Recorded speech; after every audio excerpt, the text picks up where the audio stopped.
नमस्कार, मैं हूं आपके साथ दीपक भदौरिया और आप देख रहे हैं छत्तीसगढ़ एक्सप्रेस। झारखंड के दौरे से वापस लौटे मुख्यमंत्री विष्णुदेव साय ने बीजापुर में हुई नक्सल घटना पर कहा कि बीजापुर में जवानों को बड़ी सफलता मिली है। मुठभेड़ में नक्सलियों के 12 शव मिले हैं। मैं सैनिकों को बहुत बहुत बधाई देता हूं और उनके साहस को नमन करता हूं। वहीं गृह मंत्री विजय शर्मा ने कहा कि बस्तर में विकास होना चाहिए, लेकिन हथियारों के दम पर नहीं। उन्होंने कहा कि नक्सली बातचीत के लिए आगे आए।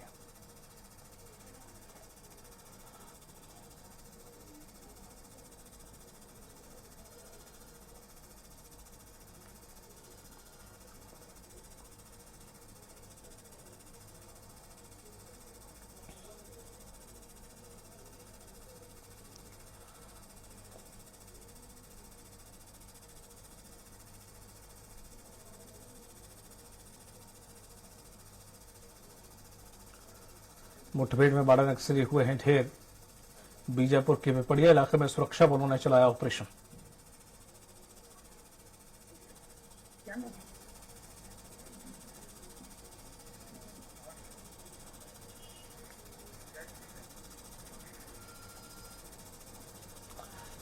अधिक जानकारी के साथ जुड़ गए हैं सहयोगी दंतेश्वर लाइव हमारे साथ। दंतेश्वर, क्या कुछ अपडेट? जी बिल्कुल बता दूं, आज सुबह बेंगलुरु इलाके की पीड़िया के जंगलों में आज सुरक्षा बलों के साथ नक्सलियों की मुठभेड़ हुई है। इस मुठभेड़ में जो 12 घंटे से मुठभेड़ चली है, इस मुठभेड़ में 12 नक्सलियों के शव बरामद किए गए हैं। हालांकि जो दंतेवाड़ा, बीजापुर और सुकमा का ये ज्वाइंट ऑपरेशन था और अब तक ये इलाके में बेंगलुरु के थाना क्षेत्र में ये दूसरा नक्सल ऑपरेशन है।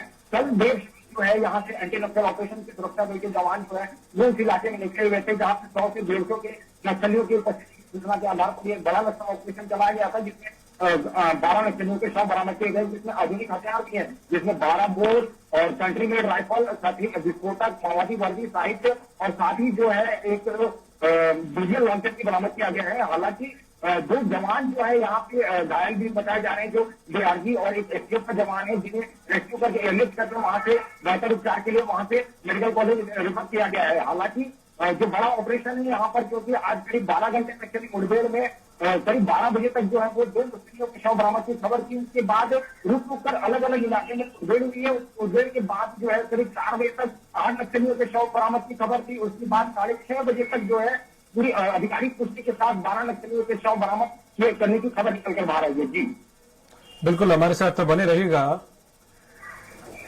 झारखंड के दौरे से लौटे मुख्यमंत्री विष्णुदेव साय ने क्या कुछ आपको सुनाते हैं?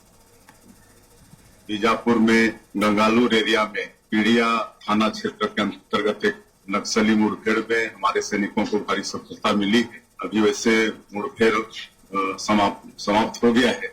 12 डेड बॉडी मिले, नक्सलियों के 12 डेड बॉडी मिले हैं। एक बड़ी सफलता हमारे सैनिकों को मिली है। मैं सैनिकों को बहुत बहुत बधाई देता हूं, अधिकारियों को बधाई देता हूं, उनके साहस। सबसे हम हाथ जोड़कर नक्सलियों से निवेदन भी करते हैं कि भाई आप बातचीत करें, क्या चाहते हैं। अगर आप ये चाहते हैं कि बस्तर में जल जंगल जमीन जो है आदिवासियों का है, तो हम भी यही चाहते हैं, सरकार भी ये चाहती, दुनिया का मैं कहता हूं पूरे भारतवर्ष के लोग यही चाहते हैं। को आप कुछ अलग नहीं चाह रहे हैं। बंदूक रख के घूमने का कोई अर्थ नहीं है। मुख्य धारा में आए, बंदूक की बात अब नहीं होती है। अब लोकतंत्र है, चर्चा करके और मसले का हल निकाला जाता है। कोई अब राजा नहीं है, कोई जमींदार नहीं है जो जुल्म ढा रहा है। बिल्कुल सरकार ये नहीं चाहती है कि इस तरह से कोई खून खराबा हो। सरकार ये चाहती है कि बातचीत हो, चर्चा हो। लेकिन सरकार इस बात के लिए प्रतिबद्ध है कि बस्तर के गांव में विकास पहुंचना चाहिए। तो ये अपने मुख्यमंत्री और गृह मंत्री को सुना। लगातार दंतेश्वर हमारे साथ बने हुए हैं लाइव। दंतेश्वर, जिस तरह से मुख्यमंत्री ने साफ कहा है कि ये जो हो रहा है, अगर ये हथियार नहीं डाले तो ये सिलसिला इसी तरह से चलता जाएगा, नकेल कसती रहेगी, बेहतर है कि हथियार डाल दें या फिर बातचीत का रास्ता अपनाएं। साफ संदेश उनका।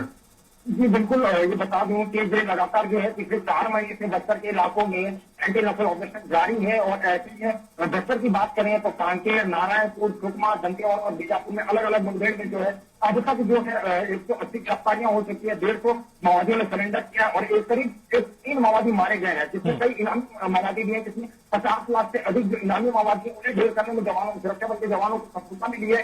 अब एक चीज और इसमें बात बिल्कुल है कि जो एंटी नक्सल ऑपरेशन है इसको लेकर के माओवादियों के खिलाफ सरकार ने भी एक बड़ी शांति वार्ता को लेकर के एक प्रस्ताव रखा है, जिसको लेकर के माओवादियों को सीधी तौर पर जो है सरकार एक हथियार डालने को लेकर के एक आह्वान किया है। लेकिन उसके बावजूद भी जो माओवादी इलाके हैं, जो नक्सलियों का आधार वाला इलाका है, जहाँ पे नक्सल ऑपरेशन चलाए जा रहे हैं, ऐसे में सुरक्षा बल के जवानों को कहीं ना कहीं सफलता मिल रही है। तो इसको लेकर के भी माओवादियों से अपील कर रहे हैं कि वो अपना हथियार डाल दें, जिससे कि शांति का माहौल बना रहे। और ऐसे में जो एनवायरमेंट है बस्तर का, वो कहीं ना कहीं खौफ और शांति, खौफ से बदलकर वो शांति की और आगे बढ़े।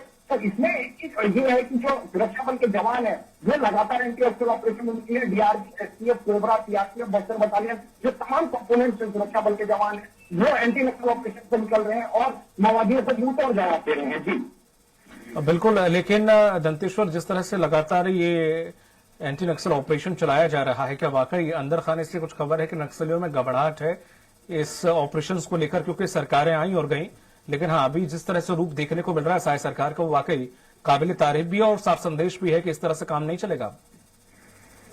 जी बिल्कुल, देखिए पिछले 4 माह में अब तक जो है 103 माओवादियों को ढेर किया गया है और इसके बाद जो है 180 गिरफ्तारियां हो चुकी है, 150 माओवादियों ने सरेंडर किया है। तो ये कहीं ना कहीं ये तीनों ग्राफ के हिसाब से हम ये समझ सकते हैं, क्योंकि जिस तरीके से एंटी नक्सल ऑपरेशन पिछले 4 माह में चले हैं, तो कहीं ना कहीं माओवादियों को सीधा चुनौती दे रहे हैं। उनके आधार वाले इलाकों में सुरक्षा बल के जवान उनके इलाके में घुस रहे हैं और उनको मुंह तोड़ जवाब दे रहे हैं। हालांकि इस इलाके में बस्तर की बात करें तो पिछले कई सालों से इस इलाके में माओवादियों का आधार जमा हुआ था, जिसको लेकर के करीब जो है 50 से अधिक सुरक्षा बल के कैंप स्थापित किए गए हैं। और उसके बाद वहां पे विकास के जो है विकास को लेकर के एक नया आह्वान किया गया है। सरकार हमेशा ये प्रयास कर रही है कि बेहतर शिक्षा, बेहतर स्वास्थ्य और बेहतर तकनीकी के माध्यम से अंदरूनी इलाकों को डिजिटल के माध्यम से जोड़े। तो ये शांति वार्ता को लेकर के लिए माओवादियों की सुरक्षा बलों ने सरकार ने माओवादियों के सामने रखा है, जिसको लेकर के वो हथियार डालने और साथ ही जो आगामी जो शांति वार्ता को लेकर के सरकार ने जो प्रस्ताव रखा है उसमें उन्होंने माओवादियों की अपील कर दी है। जी जिस तरह से दंतेश्वर 12 शव बरामद हुए हैं नक्सलियों के, क्या उनमें कोई महिला नक्सली भी शामिल है? क्या इतिहास क्या रहा है जो 12 नक्सली जिनके शव बरामद किए गए हैं? कोई इनाम भी था किसी पर?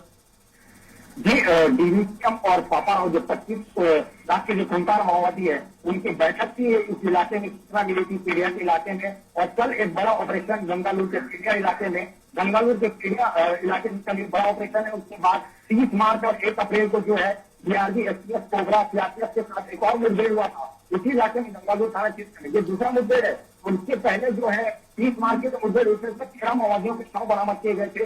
उसके बाद अब ये बड़ा ऑपरेशन, तो 100 से 150 माओवादियों की उपस्थिति सूचना पर ये चेकपोस्ट के आधार पर जो सुरक्षा बल के जवान जो है उस इलाके में ऑपरेशन पे निकलते हैं और उसके बाद सुबह 6 बजे से करीब 12 घंटों तक एक बड़ा ऑपरेशन चलता है। उसके बाद 12 घंटों के ऑपरेशन में 12 नक्सलियों के शव बरामद किए। हालांकि अब तक जो है शव लेकर के जो है वो सुरक्षा बल के जवान गंगालूर लौट रहे हैं। फिलहाल के बाद ही साफ हो पाएगा कि इसमें कितने इनामी हैं, कितने महिला, कितने पुरुष हैं। जी, तमाम जानकारी साझा करने के लिए बहुत बहुत शुक्रिया आपका दंतेश्वर।